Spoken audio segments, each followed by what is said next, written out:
भयम भयानाम पहारिणि स्थिते मनस्यनन्ते मम कुत्र तिष्ठति यस्मिन् स्मृते जन्म जरांतकादि भयानि सर्वाण्यपयांति तात। हे दोस्तों मित्रों, तुम्हें कोई भी कष्ट नहीं होगा, ना मृत्यु का, ना रोग का, ना अपमान का, ना कोई भय छू सकेगा। कौन सा ऐसा जादू है भाई? बोले समस्त भयम भयानाप हारिणी स्थिति, समस्त भय भय का अपहरण करने वाली एक स्थिति जागृत होती है। कैसे जागृत होती है?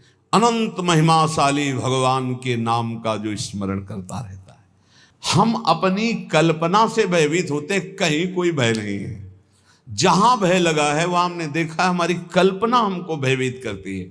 नाम जब चल रहा है तो तुम्हें भय कोई परास्त नहीं कर। भयम भयानाम हारिणी, समस्त भयों का अपहरण करने के लिए नाम विराजमान है। चौथी स्टेज में कैंसर, अब कभी भी शरीर छूट सकता है।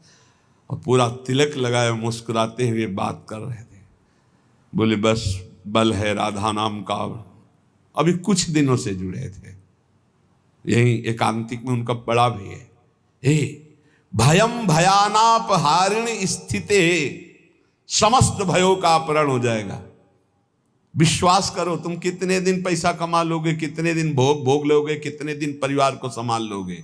हरि गुरु का अंतर से भाव तुम्हारे नहीं जुड़ पा रहा है तो क्या तुम अविनाशी हो? अगर आज मर गए तो तुम्हारी पत्नी, तुम्हारे पुत्र, तुम्हारा परिवार कौन चलाएगा? विश्वंभर भगवान। तो आज विश्वास क्यों नहीं करता भगवान पर? अपने पर क्यों ले रहा है कि अगर नहीं हुआ तो मैं बर्बाद हो गया हूं? बर्बाद तू तो है ही। आबाद कब तू हुआ था? आबाद तो उस क्षण होता है जब उस ईश्वर का आश्रय ले लेता है और पूरा भरोसा ईश्वर पे छोड़ देता है, उसे कहते हैं आबाद होना। अहंकारी कभी, अपने को कर्ता मानने वाला कभी आबाद नहीं होता। यही समय तो होता है उत्तर देने का, मैं आपका। सर्वस्व नष्ट हो जाए तो भी स्वामी मैं आपका। आपकी आज्ञा के अनुसार आपके विरुद्ध कभी नहीं चल सकता, चाहे प्राण चले। भगवत प्राप्ति ऐसे होती है।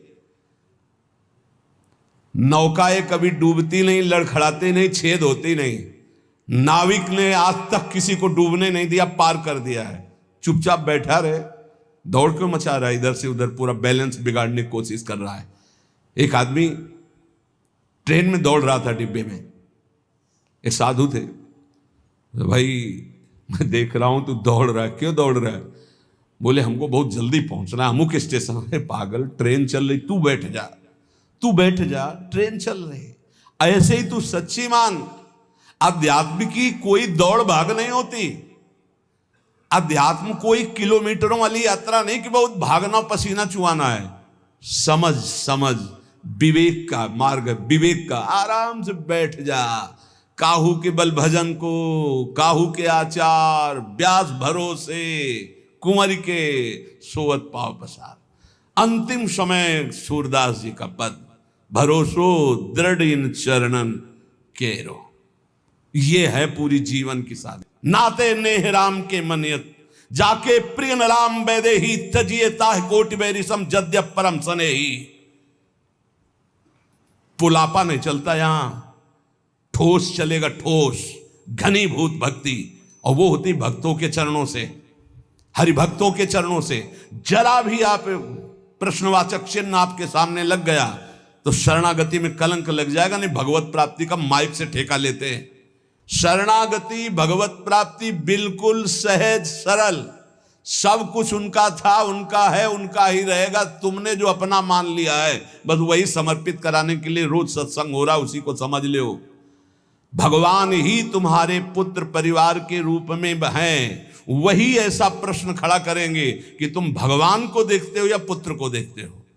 हमें श्री भगवान की तरफ देखना है तो वो भी हो जाएगा, सब मंगल ही मंगल हो जाए। और अगर पक्ष ले लिया संसार का तो गए, नंबर से आप नीचे उतर जाएंगे। इसीलिए कह रहे, अगर भय मुक्त होना, सबसे बड़ा भय मृत्यु का है, जो बच नहीं सकते, वो आने वाला है।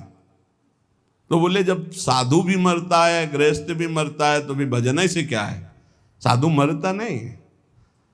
सांप जैसे अपनी केचुल छोड़ता है, ऐसे साधु अपने शरीर को छोड़ता है और भगवत धाम जाता है। मरता है विषयी पुरुष, जन्मत मरत दुषा दुख होई। इसलिए भयम भयानाप, जो नाना प्रकार के भय, नाना प्रकार के दुख, आपको चिंता शोक, उनसे मुक्त होने के लिए बार बार कहते हैं राधा राधा राधा। नाम जप करो, प्रभु के आश्रित हो जाओ, अपनी चिंता छोड़ो, अपने परिवार की चिंता छोड़ो, भगवत चिंतन करो। बहुत बढ़िया जिम्मेवारी भगवान ले लेंगे, सच्ची मानिए। कर्तव्य छोड़ने की बात नहीं कह रहे हैं, चिंता छोड़ने की। तुम्हारे चिंता करने से होगा, ओवर थिंकिंग तुम्हारे सोचने से होगा कि हम ये महल बनेगा, महल के ऊपर अटारी चढ़े, फिर ये होगा, फिर वो होगा, फिर होगा। तो बोले हम कुछ सोचे ना, नहीं, राधा राधा राधा। वर्तमान में राधा राधा जब जो आगे होता चला जाए उसको करता चला जा, तो जीवन मुक्त हो जाएगा गृहस्थी में रहते हुए। सोच हमको नहीं, सोच हमारे प्रभु देंगे। आगे क्या करना है वो करेंगे, हम संकल्प विकल्प करके फंस जाएंगे।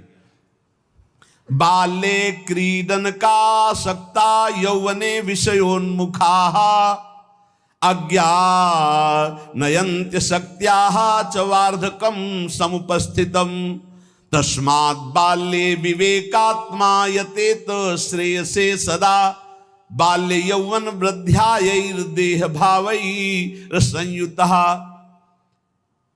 सांसारिक जन बाल्यावस्था खेल कूद में व्यतीत कर देते हैं। हम प्रणाम करते हैं उन माता पिता को जो अपने बच्चों को बाल्यावस्था से नाम जपना, समय से उठना, पृथ्वी माता के चरण छूना, सूर्य भगवान को नमस्कार करना, अच्छे अच्छे आचरण सिखाते हैं। आजकल माता पिता नहीं उठते प्रातःकाल, तो बच्चों को क्या उठाएं प्रातःकाल, 11 बजे तक उठते हैं। बाल्ये क्रीडन का शक्त यौवने विषयोन्मुखा। बाल्यावस्था तो खेल कूद में चली गई। जीवन वही धन्य जो भगवान से मिल जाए, वो जीवन किस काम का। आजकल कह रहे हैं कि बाल्य क्रीडन का शक्त, बालकों को तो क्रीड़ा अवस्था में ऐसा लगा दिया कि बाल्यावस्था कब निकल गई पता नहीं चला। यौवने विषयोन्मुखा, यौवन अवस्था भोगों में फंसा दे। अरे भाई, भगवान कृपा करें सबको अच्छे माता पिता मिले। कैसे अच्छे माता पिता? जो भगवान में लगाते हैं, जो सत धर्म में लगाते हैं, जो सत कार्यों में लगाते हैं। बहुत बड़ा योगदान होता है माता का, फिर दूसरा पिता का। सबसे बड़ा गुरु माता, फिर पिता, क्योंकि वही सतमार्ग में चला। गांव में एक बार नाटक आया था दिखाने के लिए, वो क्या कहते हैं, नौटंकी, वो सुल्ताना डाकू, पूरा दिखाया गया। रात भर देखा था, बच्चे थे उस समय। तो जब उसको फांसी की सजा दी गई तो उससे पूछा गया तुम्हारी अंतिम चाहत क्या है? वो हम पूरी जिंदगी भर ध्यान रखा, बोले हमारी माता को हमसे मिला दो। माता को, जे ही माता मिलने आई तो गले लगे और दांत से पूरी नाक काट ली माता की। तो आप ईश्वर ने पूछा ये क्यों किया? बोले मुझे आज फांसी के फंदे में चढ़ाने वाली ये है। पहली बार हमने पेंसिल चुराई थी, और जब इसको कहा कि माँ मैं पेंसिल चुरा के लाया, तो इसने कहा बहुत अच्छा बेटा, लिखने के काम आएगी। बस उसी दिन से मुझे लगा कि बहुत अच्छा कार्य है, और आज मैं सुल्ताना डाकू बना और मुझे इसकी फांसी की सजा मिल रही। तो सबसे बड़ी अपराधिनी मेरी माँ है जो मुझे इस मार्ग में। माँ प्रथम गुरु है। आप अपने बच्चे को जैसे गर्भ से शिक्षा, अगर हम प्रार्थना करते हैं गृहस्थ में वो बच्चा गर्भ में आ जाए तो सहवास बंद कर दो, सात्विक भोजन पाओ, भगवत नाम कीर्तन सुनो, भगवत कथा सुनो, महान तीर्थों का भ्रमण करो अगर कर सकते हो, उससे तुम्हारे बालक के बहुत सात्विक संस्कार होंगे। यौवने विषयोन्मुखा, जवानी भोगों में व्यतीत करने के लिए प्रेरणा दी गई, और अंदर और बाहर दोनों से संयोग बने, विषयों से हृदय मलिन हो गया। फिर कह रहे हैं अज्ञा नयंती असक्त्या, जो अगली अवस्था आई बुढ़ापा, वो तो असक्त, इंद्रियां वैसे ही चंचल, मन वैसे ही चंचल, शरीर असक्त। अब वो अंदर बैठे बैठे भोगों का चिंतन कर रहा है, उसकी दुर्गति हो जाती है, दुर्गति। इसलिए तस्मात् बाल्ये विवेकात्मा यतेत श्रेयसे सदा। विवेकवान होकर बाल्यावस्था से वो माता पिता धन्य है जो अपने बच्चे को शासन में लेकर, बाल भोग बना रहे हैं, 5 मिनट राधा राधा कीर्तन कर, अभी तुझे पवाते हैं, थोड़ा सा नाम संस्कार डालिए भगवत कीर्तन का, भगवान नाम जप का, बैठ 5 मिनट बैठ के कथा सुन, देखो सत्संग सुन, या स्वयं सुनाने लगे कोई न कोई ग्रंथ की बात। संस्कार पढ़ते हैं, गर्भ से संस्कार पढ़ते हैं। अभिमन्यु जी को गर्भ में ही चक्रव्यूह तोड़ना आ गया था, प्रहलाद जी को गर्भ में ही परम महाभागवत बना दिया था नारद जी ने। अगर आप गर्भस्थ शिशु से शिक्षा प्रारंभ करेंगे तो कोई महान राष्ट्रभक्त महात्मा पैदा होगा। विवेक की पुरुष को चाहिए कि जिस समय बाल्यावस्था है वो पूरे जीवन की अद्भुत शैली बनाने के लिए उसको आप शिक्षा दीजिए।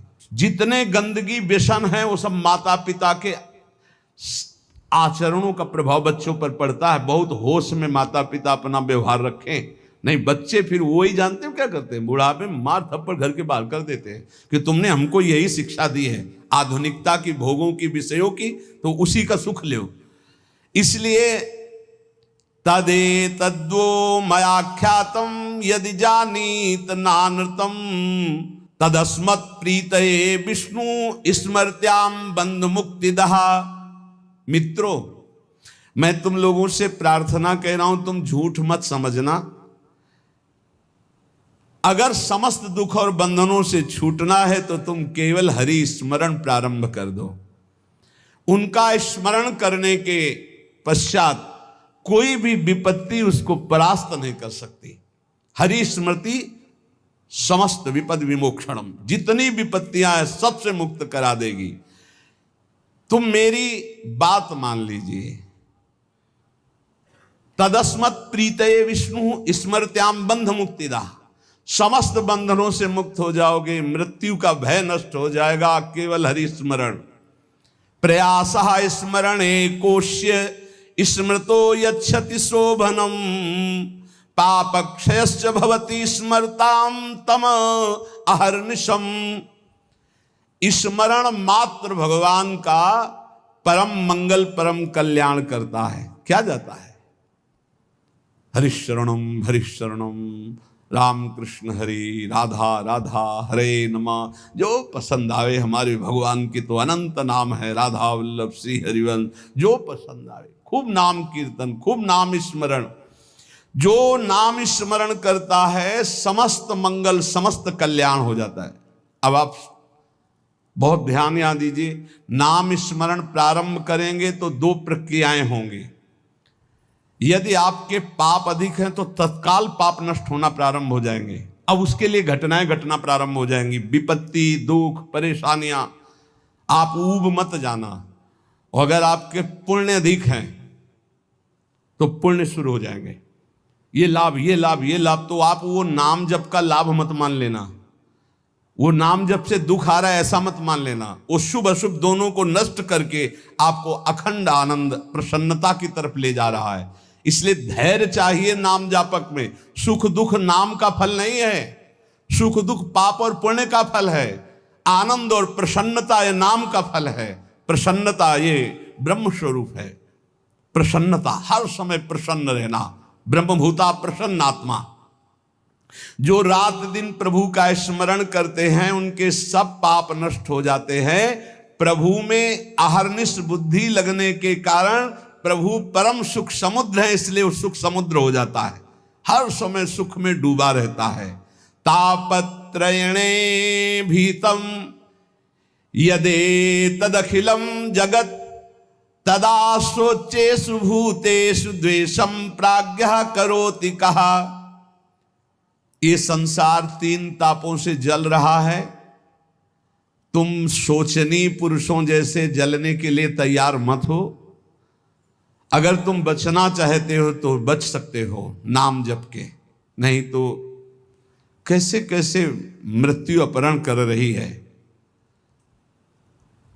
बैठे हैं आराम से कुर्सी में, पीछे से पूरी दीवार गिरी मर गए। एक एक क्षण में मृत्यु तो काल कवल कर रही है और हम सोच रहे हैं सब कुछ काम हो जाए फिर एक बैठकर भजन करेंगे या तीर्थयाटन करेंगे। मृत्यु तुम्हें तीर्थयाटन और भजन के लिए समय नहीं देगी। आज अभी से भजन शुरू करो। बद्ध वैराणि भूतानि द्वेषम कुर्वन्ति चेततः सुशोच्यान्यति मोहेन व्याप्ता नीति मनीषिणाम। यहां भजन तो करते नहीं, एक दूसरे से वैर कर रहे हैं, एक दूसरे से छल कपट कर रहे हैं, पापाचरण कर रहे हैं।